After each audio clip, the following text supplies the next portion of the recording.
Olá, começa agora o Panorama TVC. Aqui você acompanha o que acontece na Câmara de São José do Rio Preto e também confere entrevistas sobre assuntos de interesse da população. Nessa edição, falamos sobre a vacinação contra a gripe, que já está imunizando idosos e crianças na rede municipal de saúde. Temos entrevista sobre os desafios do autismo. Mas antes, você fica por dentro dos projetos que foram protocolados na Câmara nos últimos dias. Quem traz as informações é a jornalista Jaqueline Casanova, no Boletim Legislativo em Pauta.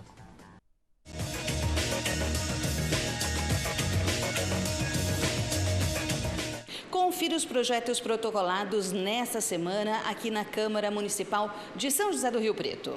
Foi protocolado o projeto que cria o programa Servidor Amigo do Autista, que trata da capacitação técnica de todos os servidores do município de São José do Rio Preto no atendimento às pessoas com o transtorno do espectro autista. Foram protocolados ainda 27 requerimentos, 93 indicações e 4 moções. Todas essas propostas podem ser consultadas em nosso site riopreto.sp.leg.br. Jaqueline Casanova, da TV Câmara, o canal do Legislativo.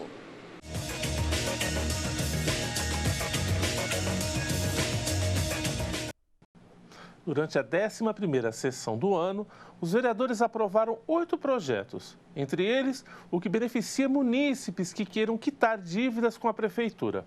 Confira as demais propostas aprovadas no boletim de balanço da sessão. Confira agora o resultado da votação da 11ª sessão ordinária, realizada no dia 2 de abril, na Câmara Municipal de São José do Rio Preto. Os vereadores aprovaram em primeira discussão o projeto de lei complementar do Executivo que trata do Programa de Pagamento Incentivado, o PPI.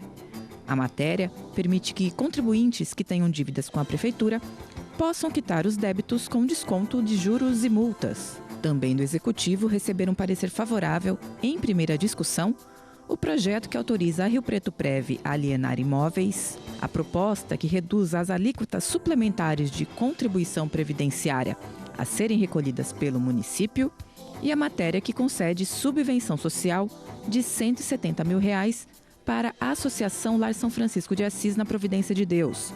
O valor será usado para a manutenção do projeto Bom Prato. Ainda de autoria da Prefeitura, foi aprovado na legalidade o projeto de lei que corrige texto da Lei Ordinária número 14.171. Essa norma trata da cessão de uso de imóvel público municipal em favor do Estado para a construção de uma clínica veterinária. A correção retira a Secretaria Estadual de Saúde do texto original e insere a Secretaria de Meio Ambiente, Infraestrutura e Logística como beneficiária. Dessa forma, busca-se dar continuidade à implementação de programa voltado à saúde de animais domésticos. Durante a 11ª sessão ordinária, também foram analisados 3 projetos de lei de autoria do Poder Legislativo. Em segunda discussão, os parlamentares aprovaram matéria que busca atualizar a lei sobre o transporte coletivo de escolares.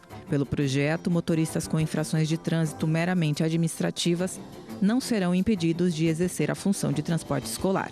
Em primeiro turno, os vereadores acataram a proposta que assegura às gestantes o direito de receber repelente contra o mosquito Aedes aegypti.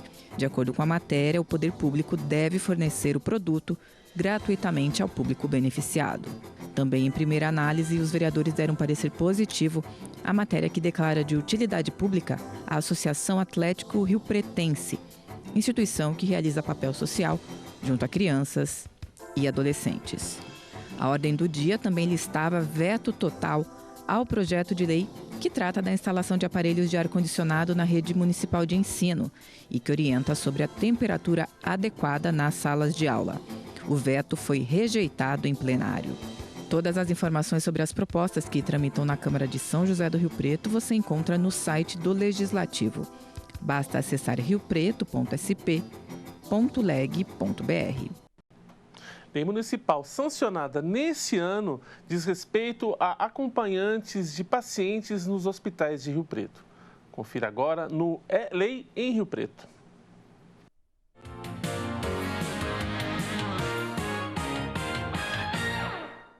Lei Municipal de março de 2024 obriga os hospitais das redes pública e privada de Rio Preto a informar o público de que a condição de acompanhante do paciente não é uma obrigação imposta à família. A informação deve estar escrita em cartaz com leitura visível, colocada em local com grande fluxo de pessoas, salas de espera e salas de assistência social. A legislação federal determina a alguns grupos o direito a terem acompanhante no período em que estiverem sob internação ou observação hospitalar. São as crianças e adolescentes, pessoas com 60 anos ou mais, mulheres em trabalho de parto e pós-parto, pessoas com deficiência e indígenas. A lei municipal foi criada para esclarecer que esse é um direito e não deve ser uma imposição do hospital, ficando a critério de cada família o acompanhamento do paciente. Saiba mais sobre as leis municipais em vigor no site oficial da Câmara de Rio Preto ou durante a programação da TV Câmara, o canal do Legislativo.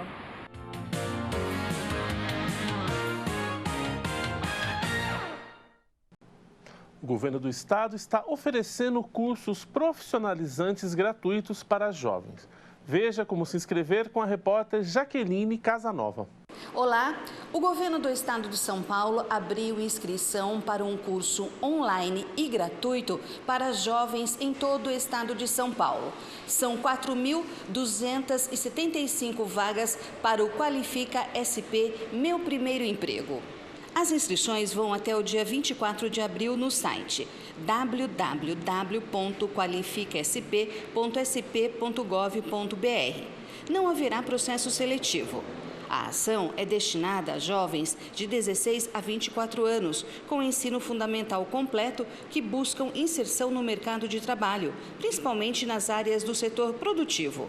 Os cursos são voltados para a área de gestão de negócios e são eles: ajudante de logística, assistente financeiro, Excel aplicado à área administrativa, gestão de pequenos negócios, marketing digital e vendas em redes sociais e Office 2019. A duração é de 120 horas, com previsão de início em maio e término em agosto.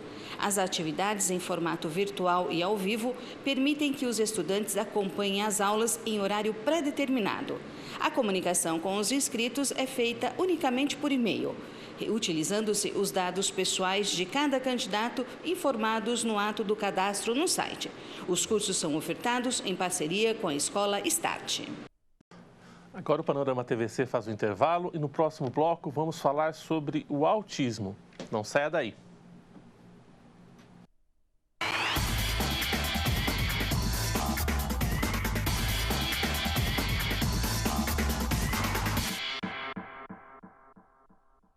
Já está no ar o canal oficial do Tribunal Superior Eleitoral no WhatsApp. Agora ficou mais fácil conhecer os serviços eleitorais, as campanhas e as ações da Justiça Eleitoral, tudo na palma da mão. E para seguir é muito simples. Basta abrir o seu WhatsApp, clicar na aba Atualizações e pesquisar por Tribunal Superior Eleitoral. A nova ferramenta foi criada para ser mais uma forte aliada no combate à desinformação. Com esse, já são 10 perfis do TSE em diversas redes sociais. A presença do tribunal nas mais diversas plataformas tem o objetivo de compartilhar informação correta e de qualidade para ajudar no combate à desinformação na internet.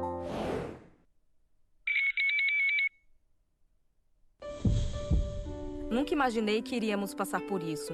O meu filho, num momento tão delicado, necessitando de doações de sangue para viver. Graças ao sangue doado, meu filho está aqui, vivo. A sua generosidade salvou a vida do nosso filho. Para todos vocês que doam sangue, muito obrigado. Quando você doa sangue, ajuda a salvar muitas vidas. Doe sangue regularmente. Procure o Hemocentro mais próximo. Ministério da Saúde, Brasil, União e Reconstrução, Governo Federal. Quando uma pessoa tem a sua fé desrespeitada, é agredida toda a sociedade. Nossa Constituição garante a liberdade de consciência e de crença a cada brasileiro, além de assegurar o livre exercício religioso. Não se dobre a essa injustiça. Intolerância religiosa é crime e uma violência contra toda a sociedade. Denuncie. Você sabe qual é o animal mais perigoso do mundo?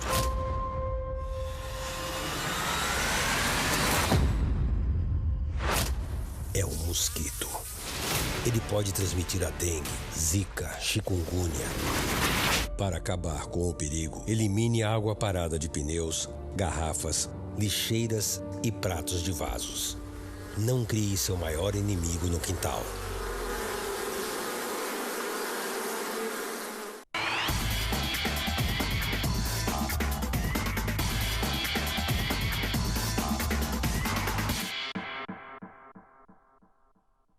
O Panorama TVC está de volta. Desde 2007, a ONU, a Organização das Nações Unidas, estabeleceu o 2 de abril como Dia Mundial de Conscientização sobre o Autismo.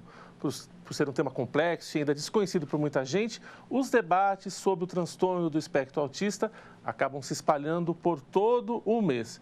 Para falar sobre o TEA, eu recebo aqui no estúdio da TV Câmara, a cantora Livon, que é do coletivo Autista Rio Preto. Livon, muito obrigado pela sua participação. Tem muita coisa para falar, né? É um assunto bastante complexo, né? Sem dúvida nenhuma. Eu agradeço a TV Câmara pelo convite. E vamos bater um papo, então, sobre autismo. Ô, Livon, se a gente entrar no Google, uma definição rápida, a gente falar o que é autismo, a gente encontra o seguinte: o autismo é uma condição de saúde que atinge o desenvolvimento neurológico e que prejudica a organização de pensamentos, sentimentos e emoções. 12 ou 13 palavras, parece uma coisa muito simples a ser definida. Na página do coletivo, existe uma postagem que chama O Grande Mistério do Autismo. É muito maior do que possa parecer, não é? É muito complexo porque o transtorno do neurodesenvolvimento, ele envolve alterações em aspectos centrais, né? De como a gente percebe o mundo, de como a gente se comunica, de como a gente se organiza, de como a gente participa dos espaços sociais. Então, assim, a gente pode até definir de uma maneira sucinta, mas a vivência não é nada sucinta. A vivência, ela perpassa por muita complexidade mesmo, né? São muitos aspectos que acabam interferindo aí, como que a gente pode ter a nossa participação social. Livon, me corrija se eu estiver errado. A impressão que fica quando a gente pesquisa sobre o autismo é que a medicina, por muito tempo, meio que não se importou muito. Criou-se um grande guarda-chuva, né? Colocou tudo aquilo que era meio duvidoso, que não se sabia, que o laudo estava um pouco inconclusivo, colocou debaixo desse grande guarda-chuva. Mas a gente sabe que essa grande diversidade, por fim, pode até acabar atrapalhando nas organizações mesmo, para lutar por direitos, para lutar por melhores condições. Como é que essa falsa percepção, ou essa percepção um pouco duvidosa do atípico, atrapalha na coletividade? Se a gente for pegar, eu vou tentar organizar a minha resposta de forma cronológica, né? Igual você mesmo disse. O entendimento sobre o autismo, mesmo pela comunidade médica, pela comunidade especialista, ele é um entendimento relativamente recente na nossa história, né? Então, assim, ao passo que foram aumentando as tecnologias e a demanda social por entender desse transtorno, a gente foi aprimorando as questões dos critérios de diagnóstico e também, consequentemente, as lutas por inclusão. Porque, veja só, antigamente, e o que se relaciona com essa informação que eu vou passar são muitos fatores, mas antigamente a gente tinha uma prevalência de 1 a cada 150, Perfeito. Né? Então, a demanda até por estudos, ela era uma demanda, era considerado mais rara, era uma demanda menos urgente, né? Então, como a gente se organiza enquanto sociedade, a questão da demanda, ela contribui muito para motivar estudos, pesquisas e etc e tal, né? Então, foi caminhando simultaneamente, né?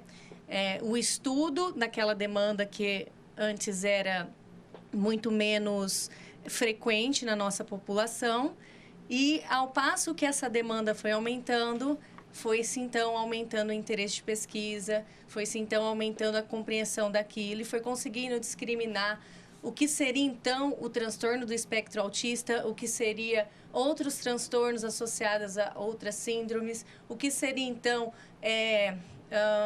transtornos que acontecem simultaneamente. Perfeito. Porque também é muito comum, né? Então, hoje a gente já tem um caminho um pouco mais esclarecido em relação a essas questões médicas e etc e tal. Então, a gente fechou aí no transtorno do espectro autista porque conseguimos identificar certa semelhança nos padrões de comportamento que vem desse transtorno do neurodesenvolvimento, mas também compreendemos que essa semelhança se manifesta de forma muito variada dentro do próprio espectro.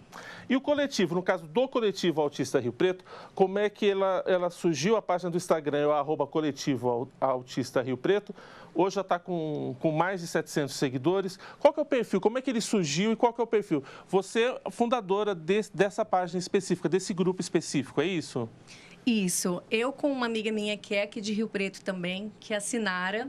Inclusive, a Sinara, ela é autista e tem uma síndrome rara. Perfeito. De Ehlers-Danlos, e é difícil de pronunciar, mas surgiu da gente. A gente começou a se conectar, e aí ela descobriu que eu tinha o diagnóstico de autismo e ela também teve um diagnóstico tardio e a gente começou a desenvolver, a perceber a necessidade de conseguir conversar com mais pessoas que estavam entrando dentro dessa realidade, né?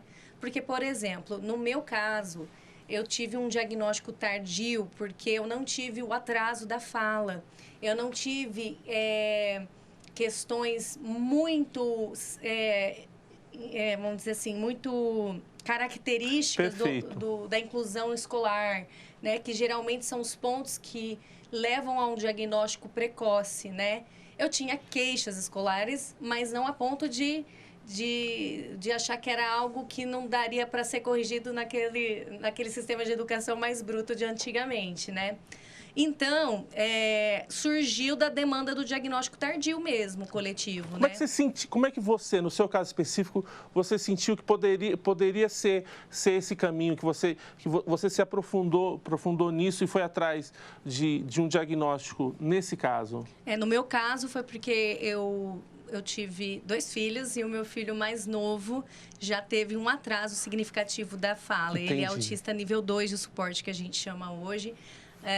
Então, a partir do diagnóstico dele, que veio... Você se identificou ali em algumas coisas. E não imediatamente, pelo fato de eu ser mulher e as características da infância da mulher, elas não são iguais a dos meninos. Perfeito. E os estudos foram feitos mais preponderantemente na população masculina.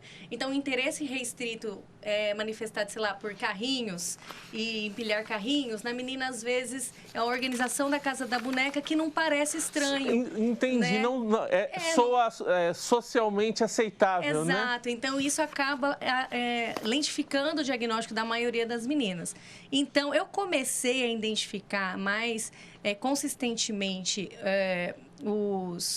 as características, porque quando eu comecei a estudar a adolescência, então eu me esgotei de estudar a infância, eu hiperfoquei nesse assunto para ajudar ele, para batalhar por inclusão social, pensando nele, ainda me reconhecendo apenas no grupo de mães de autistas, e depois que eu fui aprofundando os meus estudos, eu vi que havia muitas dessas características que eu estaria enquadrada também, né?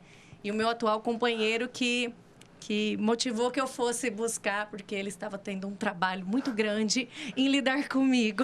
Olivon, vou passar alguns dados aqui para o pessoal de casa e para exemplificar a nossa conversa. Isso aqui são dados recentes, quentinhos da Fundação SEAD, que diz respeito à população do estado de São Paulo, uma pesquisa grande que eles fizeram, só para o pessoal de casa saber o quanto esse tema do autismo faz parte do cotidiano das pessoas, está cada vez mais fazendo parte. A maioria da população do estado 57% declarou conhecer ou ter alguém na sua casa que tem o transtorno do espectro autista. 15% afirmaram que existe alguém diagnosticado já dentro da sua residência, na sua família. Quer dizer, uma prevalência bastante grande. Entre as pessoas com diagnóstico declarado, 57% que responderam a pergunta têm até 12 anos. E desses 79% frequentam a escola e 68% necessitam de cuidados, de atenção redobrada, de cuidados especiais. A mãe é a principal cuidadora nesse caso que você estava falando, né? E são dados que a gente tem muito recente. Queria te perguntar uma coisa. Quando a gente pesquisa e quando a gente começa a escutar os relatos, muitas vezes os pais de autistas ou o próprio autista que é diagnosticado, eles dizem que experimentam uma sensação, quase que um relaxamento, uma emoção, que pode parecer para quem está de fora que a pessoa está comemorando, nossa, está comemorando o diagnóstico, mas é porque finalmente ela consegue fechar o que está acontecendo, entender o que está acontecendo com ela. É isso? Essa sensação, essa emoção de conseguir fechar um laudo? Veja só, eu vou dar uma visão que foi refletida por mim, né? A gente, ao longo da nossa história, né? A gente foi uma criança com autismo, independente de ter tido ou não um diagnosticado, né? A gente tinha aquelas características fez parte das nossas estratégias de adaptação no meio ambiente. Diante disso, é impossível que não decorram alguns rótulos. Por mais que não tenha o nome de TEA, ou o nome de autismo, ou o nome científico para aqueles comportamentos, são outros rótulos que acabam perpassando e, sim, na maioria das vezes, não são rótulos agradáveis de se ouvir a respeito de você. Então, eu acho que para nós que tivemos o diagnóstico na vida adulta, é um alívio de saber que aquela dificuldade que a gente encontrou para se adaptar, ou até para se conectar, ou até para se sentir pertencente, né? Por mais que muitos dos adultos, dos diagnósticos tardio, não tinha necessariamente um prejuízo de fala, sim, mas isso não impede de que a gente tivesse uma dificuldade de se sentir pertencente, de socializar, né? E o que isso traz para a gente, né? Traz lacunas sobre a nossa habilidade de ser humano no mundo, traz grandes abalos à nossa autoestima e traz também, assim, um grande caminho escuro de o que eu posso fazer para eu compreender de que forma eu me adapto melhor. E, enfim, quando a gente tem acesso a um diagnóstico, além da gente conseguir desvalidar alguns rótulos doloridos que foram designados à nossa pessoa, a gente consegue falar assim, não era bem assim, não era uma preguiça, não era uma teimosia, não era porque eu era explosivo ou irritado. Ou apenas timidez, ou né? Ou apenas timidez. Aí, a variedade de características dão jus ao nome espectro no TEA, né? Mas a gente começa a perceber que isso tem uma explicação e melhor ainda, né? Posso falar pelo meu caso. Para mim, o maior impacto foi poder olhar para essas questões comportamentais que me traziam rótulos, prejuízos, julgamentos e entender de que forma eu posso pensar sobre eles. Só que agora não é mais um caminho escuro. É um caminho mais claro que eu sei dar nome. Então, eu sei perceber quando eu estou para ter uma crise e consigo conter para que não tenha uma crise em público que vai gerar prejuízos sociais, julgamentos, dúvidas sobre a minha capacidade de estar em sociedade. E isso é só um dos exemplos, né? Então, o diagnóstico, mesmo que tardio, ele ainda traz um impacto muito positivo para o indivíduo e para o caminho de se adaptar mesmo a uma sociedade que não foi construída sobre a lógica do autismo, né? A gente sabe que cada caso é um caso, cada família é uma família, cada pessoa reage de uma forma diferente. Mas a gente tem mecanismos, tem meios que a experiência de quem veio na frente acaba ajudando. Para uma família que acabou de receber o diagnóstico de um parente, de um filho, ou alguém que recebeu um diagnóstico próprio, essa hora, como é que é fazer essa afirmação? Muita gente às vezes pode pensar que, não, vou esconder, ou vou segurar um pouco. Como é que é essa adaptação? No teu caso, como é que foi? Você já chamou amigos, família, você já dividiu com as pessoas, ou você quis primeiro ter um momento só seu, para você entender o que estava acontecendo, para depois abrir para a sociedade? Como é que é esse caminho? Como você mesmo disse, né? É um caminho muito particular para cada um. Mas no meu caso, eu fiquei com uma ambivalência entre querer compartilhar com todo mundo e como eu já trabalhava com arte, eu tenho a tendência de expor muitas coisas, né? Da minha vivência.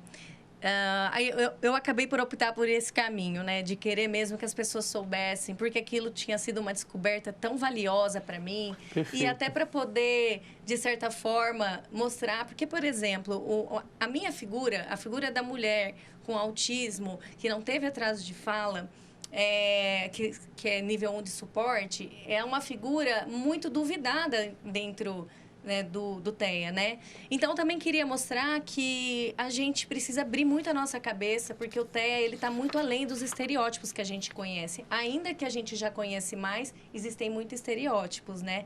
Então, eu senti que eu queria compartilhar com as pessoas, né? Vieram os pontos negativos disso, sim. Sim. Mas não me arrependo. Só para constar aqui, o tema um dos temas da campanha desse ano de 2024 é cor, que busca derrubar o estereótipo que os indivíduos autistas levam vidas restritas ou vidas mais desprovidas de dinamismo. Você, mãe, cantora, está terminando psicologia, né? Tem uma vida bastante agitada. E hoje veio, para a gente encerrar nosso papo, com um cordãozinho que eu gostaria que o pessoal lá de casa prestasse atenção. Explica para o pessoal de casa o que significa esse cordão e qual que é a importância dele. Esse cordão é um cordão de identificação do TEA e a importância dele é justamente trazer a visibilidade e, associada com a educação das pessoas em relação ao que é o transtorno, poder ter mais acessibilidade e inclusão na nossa sociedade, né? Então, por exemplo, as pessoas, como o autismo ele é uma deficiência invisível, existe um outro cordão também que é o do girassol, que representa as deficiências invisíveis de forma geral. Né? Mas como é uma deficiência invisível, muitas das vezes não é visível quais são os suportes que a gente precisa. Perfeito. Então, esse cordão ajuda em viabilizar isso daí, né? E você falou um negócio muito interessante que, se você me permitir, eu gostaria de fazer uma colocação em relação a isso, né? Que eu tenho uma vida bem agitada, né? E é muito importante reconhecer que eu tenho acesso aos lugares que eu tenho acesso hoje, porque eu tenho suporte, eu tive acesso à educação, eu tive, Perfeito. Querendo ou não, uma família que, por mais que não tinha um diagnóstico, pôde se adaptar e me trazer ajudas como psicoterapia de longo prazo, que apesar de não ter o diagnóstico, eu tive acesso ao longo da minha vida, e entre outras questões, e que me fizeram ir me organizando enquanto indivíduo aos trancos e barrancos, né? E toda pessoa com autismo, e não só as pessoas nível 1 de autistas, também poderiam ter acesso a esse dinamismo. Só que as barreiras, elas ficam mais brutas, mais consolidadas, quando a gente tem, por exemplo, um autista com um prejuízo de linguagem. A linguagem é uma ferramenta nossa, então eu tenho a linguagem que faz com que eu precise de menos suporte do que, por um exemplo, meu filho, que já tem um prejuízo de linguagem. Então, ele necessita de mais suporte para poder se pôr enquanto indivíduo na sociedade e desenvolver suas potencialidades que ele tem. Então, eu acho que esse é a grande chave de entender o TEA, assim, né? Que por mais que existem esses níveis diferentes de suporte, diz mais respeito ao suporte para que a gente se desenvolva do que um autismo de alto ou baixo funcionamento, por um exemplo. É mais relacionado ao que a gente, quanto sociedade, pode fazer mesmo. Perfeito.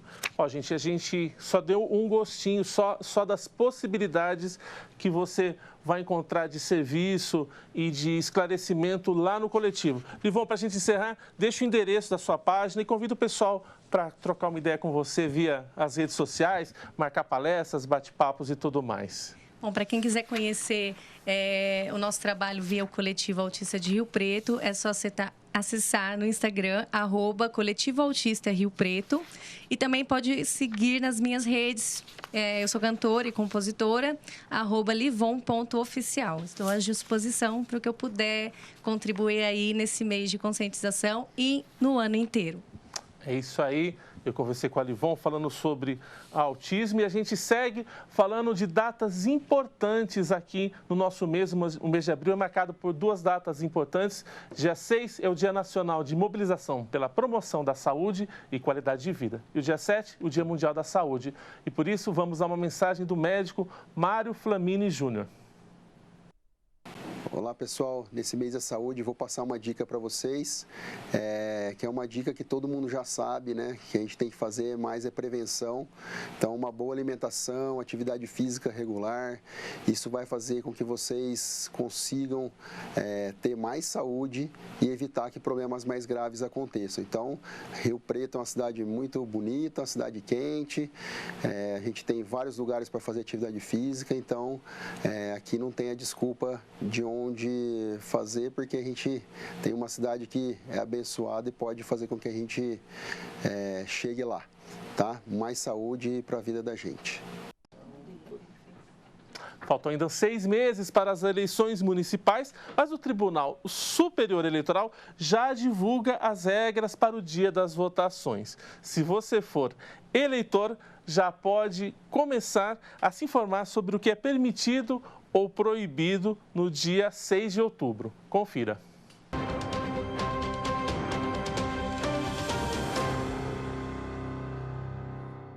Eleições 2024. No dia 6 de outubro, mais de 153 milhões de brasileiros poderão votar para escolher prefeitos municipais e vereadores em 5.569 municípios.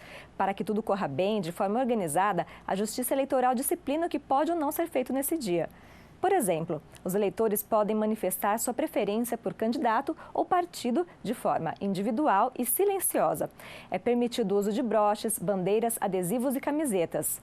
Mas os eleitores não podem promover aglomeração de pessoas com roupas ou acessórios que identifiquem partido ou candidato. Também não é permitido tentar convencer outros eleitores a votar em determinado candidato ou oferecer brindes. Nas sessões eleitorais, os mesários são proibidos de usar roupas ou objetos como propaganda. De acordo com o TSE, é considerado crime no dia da eleição o uso de alto-falantes e amplificadores de som, realização de comício ou carreata, a persuasão do eleitorado e a propaganda de boca de urna.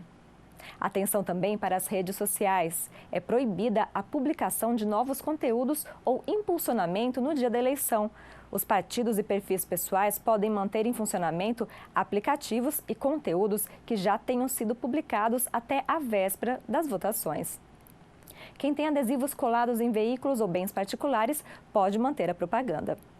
Há diferentes penalidades e os infratores podem ser punidos com multa ou detenção de acordo com cada situação. Para mais detalhes, acesse o site do TSE, tse.jus.br, e acompanhe a programação da TV Câmara, o canal do Legislativo.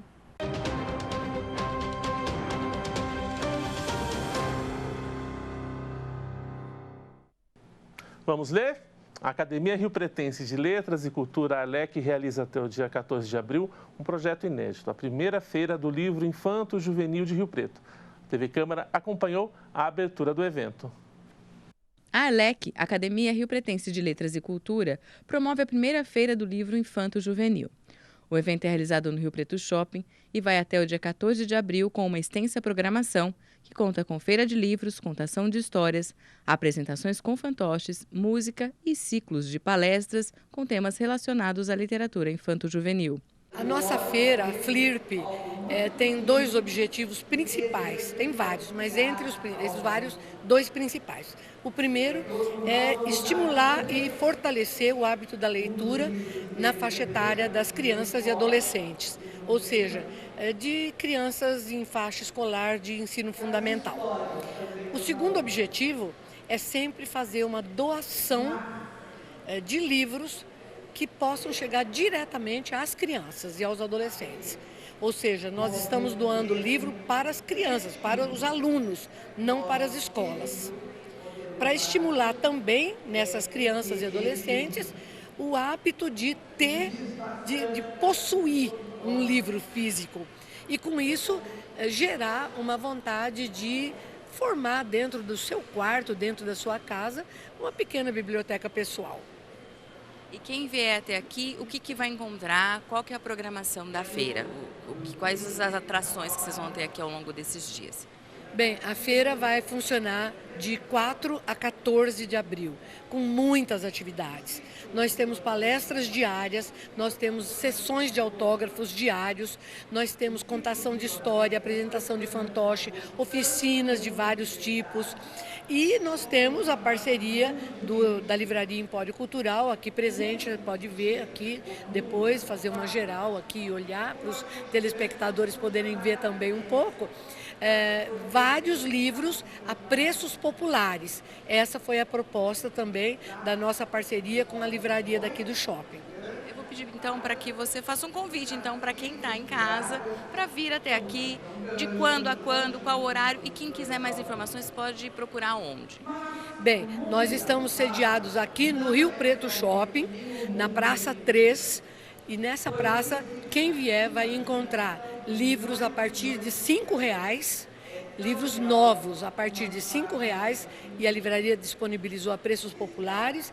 E nós estamos também com uma coleção de totens com autores e biografias de autores internacionais e nacionais famosos, reconhecidamente famosos. O evento é gratuito e para todas as idades. A realização da feira conta com o apoio de empresas parceiras e também da Câmara de Rio Preto por meio de destinação de recursos pelos vereadores. Durante a semana, a programação tem início às 15 horas e aos finais de semana, as atividades acontecem das 14 às 19 horas. Para mais informações ou para agendamento de visitas de escolas, é preciso entrar em contato com a LEC pelo e-mail ou nas redes sociais da academia. Agora o Panorama TVC faz mais um intervalo e no próximo bloco vamos falar sobre a vacinação contra a gripe. Não saia daí.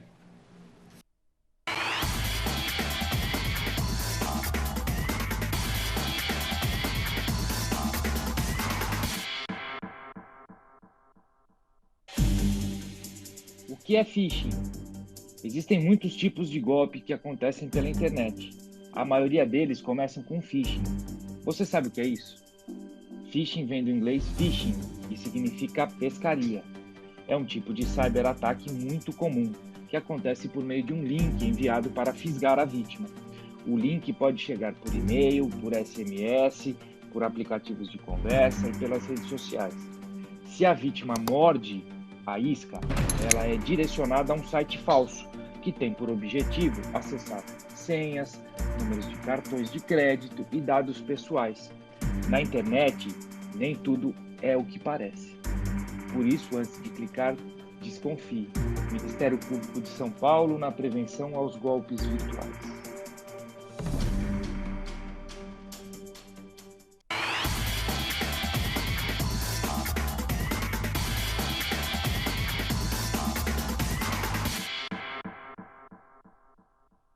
Estamos de volta com o Panorama TVC. Agora a gente fala sobre saúde.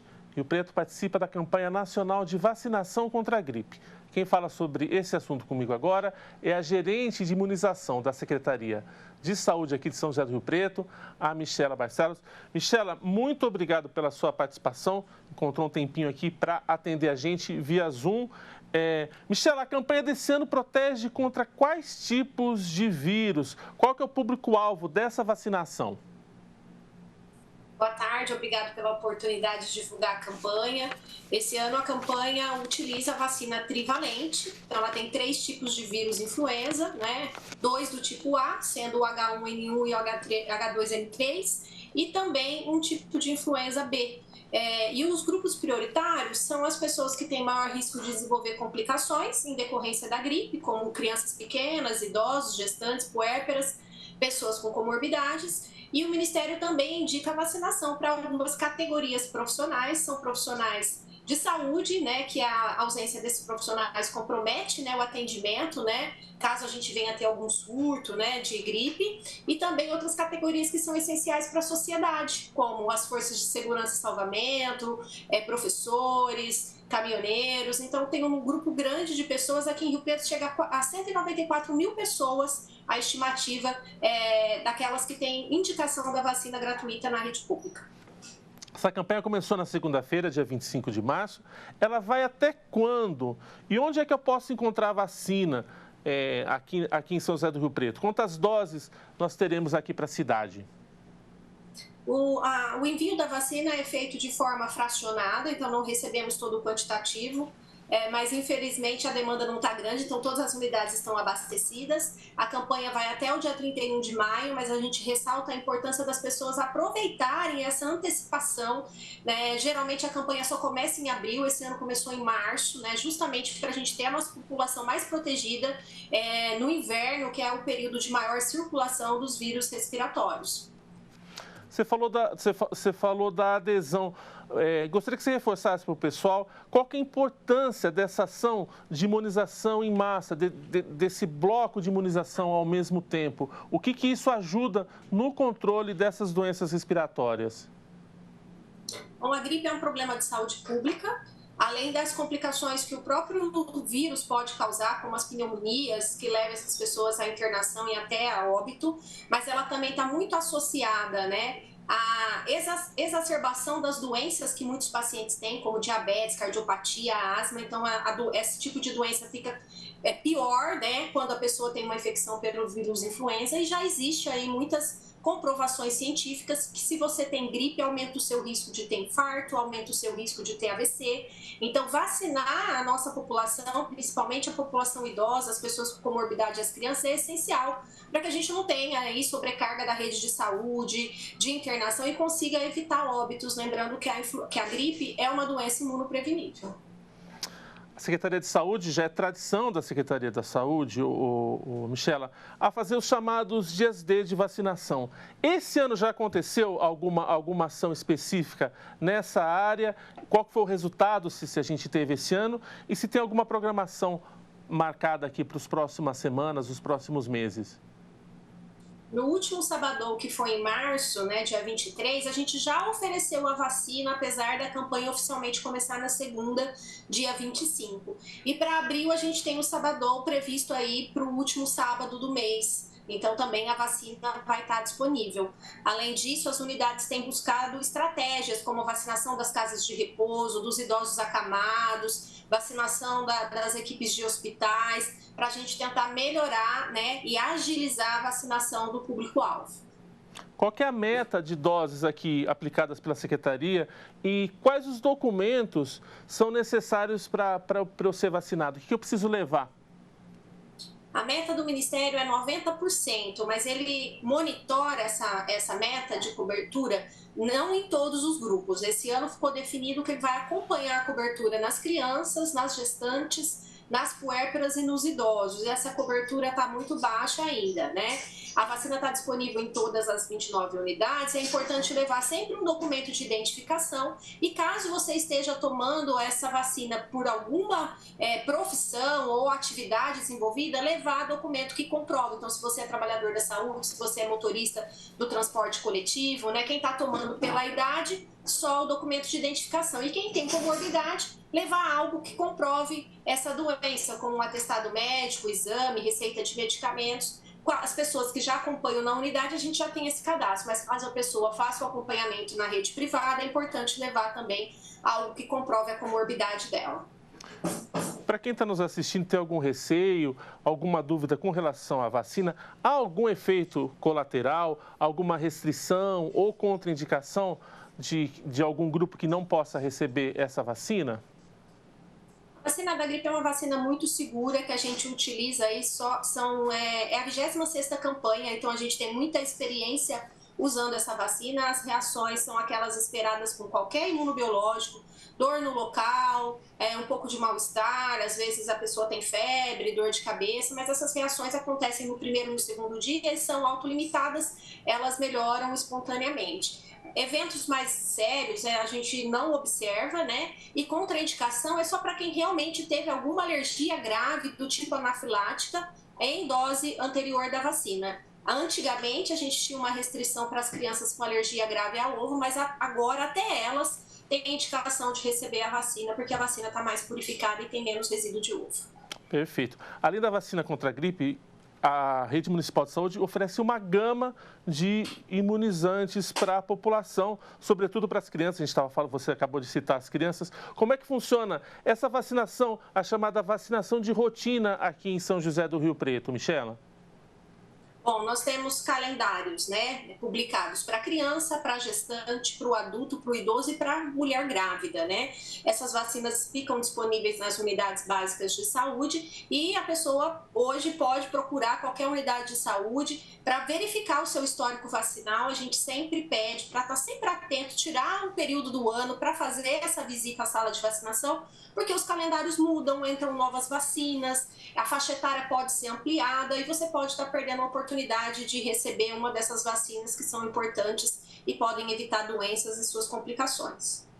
Além dessas doenças que a gente está citando agora, associadas a problemas respiratórios, outro mal que está tirando o sono de muita gente no Brasil inteiro é a dengue. O que a gente sabe a respeito de uma possível vacinação aqui na cidade? Ô, Michela, o que a gente tem de novidade sobre esse assunto?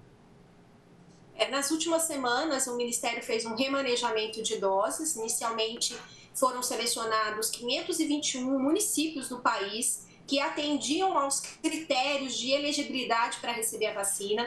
Infelizmente, nós temos um fabricante, né, no mundo e esse fabricante não consegue produzir a quantidade de vacinas que a gente gostaria de ter. Então, o Ministério fez um recorte, né, dos municípios prioritários e definiu a faixa etária de 10 a 14 anos. Devido à baixa adesão, né, então aí o problema que a gente está tendo de hesitação, né, da questão da insegurança, ele está fazendo um remanejamento. E nessa nova avaliação, São José do Rio Preto entrou e nós devemos receber aí nos próximos dias cerca de 7.500 doses de vacina contra a dengue para esse público de 10 a 14 anos. Mas ainda não temos informação de quando essa vacina chega. Perfeito. Uma outra dúvida que tem sido recorrente, com relação à vacina da HPV, o Ministério da Saúde agora adotou uma estratégia de vacinação em dose única, antes eram 2 doses. Essas ações são para evitar possíveis evasões, da pessoa se vacinar uma vez e depois não voltar mais, é isso? Bom, na verdade, a mudança foi feita porque uma dose é suficiente para induzir imunidade. Novos estudos surgiram, né? Não foi só para poder facilitar a adesão, porque a gente não quer prejudicar a resposta, né, vacinal dessas pessoas. Então, isso, claro, vai facilitar a cobertura, porque muita gente começa e não termina o esquema, e agora com dose única a gente já consegue, na cidade, atingir a meta para os nossos adolescentes de 9 a 14 anos. Tem um requerimento da vereadora Cláudia de Júlio que a vacinação seja aplicada nas escolas. Você acredita que é viável esse tipo de ação, ainda mais, sobretudo, com essa vacina aqui? Importantíssimo, mas tão sensível às vezes com relação aos pais das crianças? A gente já faz essas ações, né? O ano passado, no mês de outubro, teve a campanha de multivacinação e nós visitamos muitas escolas, né? Tanto da rede municipal como da rede estadual, e durante todo o ano as equipes têm um planejamento, porque nós temos o programa Saúde na Escola. Perfeito. E uma das metas é a atualização de vacinas, então isso já é feito com uma boa adesão das famílias. Michela, para a gente encerrar, gostaria que você passasse para o pessoal lá de casa todo o serviço, de novo, de tudo que a gente conversou da vacina contra a gripe, convidar o pessoal e que agora e sensibilizasse o pessoal a participar, a aderir a essa campanha, a importância dessa campanha.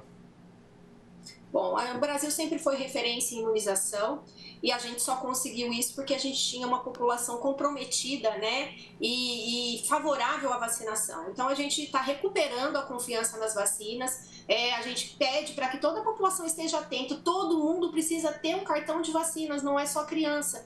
Então, pegue a sua família, procure uma unidade de saúde. Se você tem indicação de vacinas de campanha, como Covid, gripe, ou nem sabe se as suas vacinas de rotina estão em dia, procure uma das nossas unidades de saúde. Tem os mutirões noturnos, que muitas unidades têm a sala de vacinação aberta, além de todos os sabadões que a gente tem até o final do ano. A gente conta com a população para que a gente possa atingir as metas, evitar doenças imunopreveníveis e ter uma população mais saudável.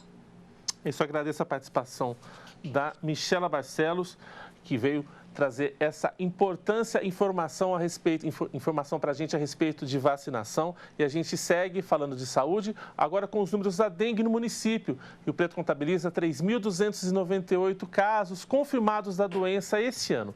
A informação é da Secretaria Municipal de Saúde, divulgada em boletim no dia 1º de abril. E na luta contra a dengue, escolas do município realizam ações de conscientização voltadas para os alunos e também para a comunidade. A TV Câmara acompanhou o trabalho desenvolvido por uma instituição de ensino da zona norte da cidade. Confira na reportagem. Alunos da Escola Municipal Carmen Anselmo Vettorazzo, do bairro Bela Vista, em Rio Preto, realizaram uma mobilização de combate à dengue. Eles produziram cartazes e panfletos com orientações sobre como evitar a proliferação do mosquito causador da doença. Os estudantes também receberam a visita de agentes de saúde.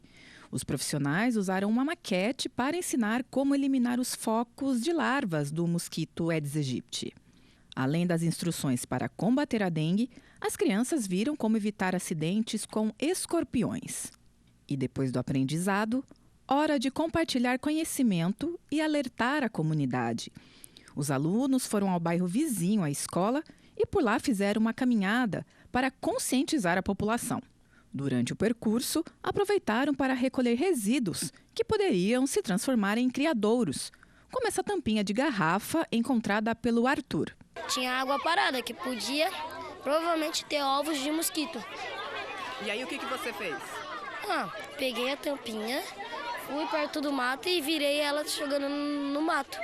Este agente de combate às endemias explica por que o trabalho de orientação na rede de ensino é fundamental. Além de conseguir conscientizar as crianças, tudo que eles aprendem em sala de aula, eles passam para os familiares, para a família, para os avós, para os irmãos. A gente quer atingir o maior número de pessoas com isso. Joyce conta o que aprendeu e os ensinamentos que vai levar para casa. Da dengue eu aprendo que não deixar água parada, porque isso é que atrai a dengue. E o escorpião é não deixar muito lixo acumulado. Essa moradora recebeu a visita dos estudantes e aprovou a ação de conscientização. Todo mundo fazendo a sua parte, né, na sua casa, não deixando água parada, né, água em pneu, essas coisas aí. Todo mundo tem essa consciência, é bom, né, porque acaba esse ataque de dengue novamente que está tendo, né. Para a diretora da escola, a mobilização mostra a importância da educação e a força das crianças enquanto agentes de mudança. Então a gente utiliza o nosso trabalho pedagógico de forma interdisciplinar durante o ano todo em ações de combate à dengue, combate a escorpiões, combate ao mosquito e todas as ações que envolvem a saúde pública, sempre com o objetivo de conscientizar os alunos para que eles se transformem nesses agentes transformadores da sociedade. Fora mosquito! Fora mosquito! Fora mosquito! Fora mosquito! O balcão de empregos da Prefeitura de Rio Preto está com mais de 600 vagas abertas. Veja as principais oportunidades. O balcão de empregos da Prefeitura de Rio Preto está com 674 vagas disponíveis. Entre os destaques estão 63 vagas para atendente em diversas áreas, há 61 postos de vendedor, 54 vagas para auxiliar de produção e 43 postos de auxiliar de limpeza. A lista completa com todas as vagas disponíveis você encontra no site da Câmara, o riopreto.sp.leg.br. No menu que fica na lateral do portal, basta clicar em Utilidade Pública e, na sequência, Balcão de Empregos. Já para se candidatar às vagas, o trabalhador deve acessar o site riopreto.sp.gov.br/balcão empregos. E para informações adicionais, é só entrar em contato com a Secretaria do Trabalho pelo telefone 17 99739 8710. Programas de capacitação, formação de estagiários e até cursinho da Unesp serão oferecidos na Secretaria do Trabalho de Rio Preto. As ações são todas gratuitas e realizadas por meio de parcerias com dezenas de instituições. A Secretaria do Trabalho de Rio Preto, em parceria com cerca de 20 instituições, passa a oferecer uma série de cursos gratuitos em sua nova sede. Agora instalada na Avenida Mirassolândia, zona norte da cidade, a pasta amplia seus espaços de formação com a abertura do Centro de Qualificação Profissional e Emprego. Essa é uma das primeiras turmas atendidas pelo novo Centro de Capacitação. Em atividade conduzida pelo Senar, o Serviço Nacional de Aprendizagem Rural, esse grupo está aprendendo a montar uma agroindústria de laticínios e a processar o leite para a produção de queijo, iogurte e outros derivados. O objetivo nosso é aprimorar o desenvolvimento desses produtos derivados do leite, levar conhecimento e técnicas para que eles possam ampliar o mercado consumidor. Porque a atividade agroindustrial trata-se de uma das principais fontes de agregação de valor aos produtos da agricultura familiar, colaborando assim para a geração de renda e o fortalecimento do homem do campo. Além de espaço para os cursos de aprendizagem rural, o novo prédio da Secretaria tem salas destinadas a FUBEAS, instituição que atua na formação e inserção de jovens no mercado de trabalho. A estrutura conta ainda com auditório, local para cursinhos preparatórios e espaços para capacitação no setor alimentício e de vestuário. Temos hoje aproximadamente 20 instituições que vão fazer parte aqui desse leque nosso. Sistema S com Senar, Senac, Senai, SESC-Senat, Instituto Federal, Unesp, ETEC, FATEC, a CIRP. Então é um leque grande, eu não vou conseguir lembrar todas, mas aqui, que você conheceu já aqui andando conosco, é a sala do cursinho preparatório da Unesp para 50 alunos, a FUBEAS para receber aproximadamente 100 alunos. Lá no fundo temos a sala onde vai ser a sala descentralizada da ETEC, curso de modelagem, temos uma cozinha industrial onde já teve um curso pelo Senar e vamos ter outros cursos ali em parceria com o Senac. Então é um ecossistema aqui de vários lugares, vários ambientes prontos para ofertar vários tipos de cursos diferentes. Esta é a sala que vai abrigar o cursinho popular Episteme, uma parceria entre a Unesp de Rio Preto e a Secretaria do Trabalho. A iniciativa busca aprimorar a formação básica fornecida pelo ensino médio. O curso é destinado a quem deseja retomar os estudos, superar déficit de aprendizagem e também ampliar conhecimentos para, no futuro, prestar concurso ou fazer vestibular. Para se inscrever, é preciso ter, no mínimo, 16 anos e estar cursando o 3º ano do ensino médio ou já ter concluído esta etapa de estudo.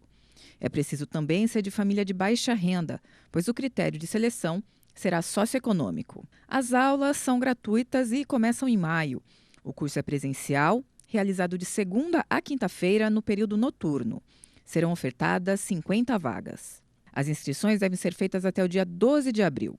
O formulário está disponível no site da Unesp Rio Preto. Basta acessar ibilce.unesp.br. Temos uma grade para uma programação que fizemos, né? A Unesp provavelmente está tudo preparando para começar no dia 6 de maio. A FUBEAS também começa em maio e a ETEC vai começar em junho ou julho, né? A Secretaria do Trabalho de Rio Preto fica na Avenida Mirassolândia, número 1775, bairro Solo Sagrado.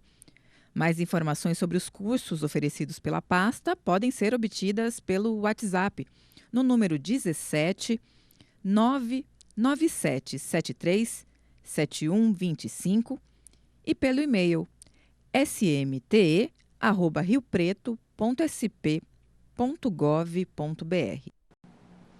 E o Panorama TVC termina aqui. Se você quiser rever esse programa, basta acessar o nosso canal no YouTube. Estamos lá como TV Câmara Rio Preto.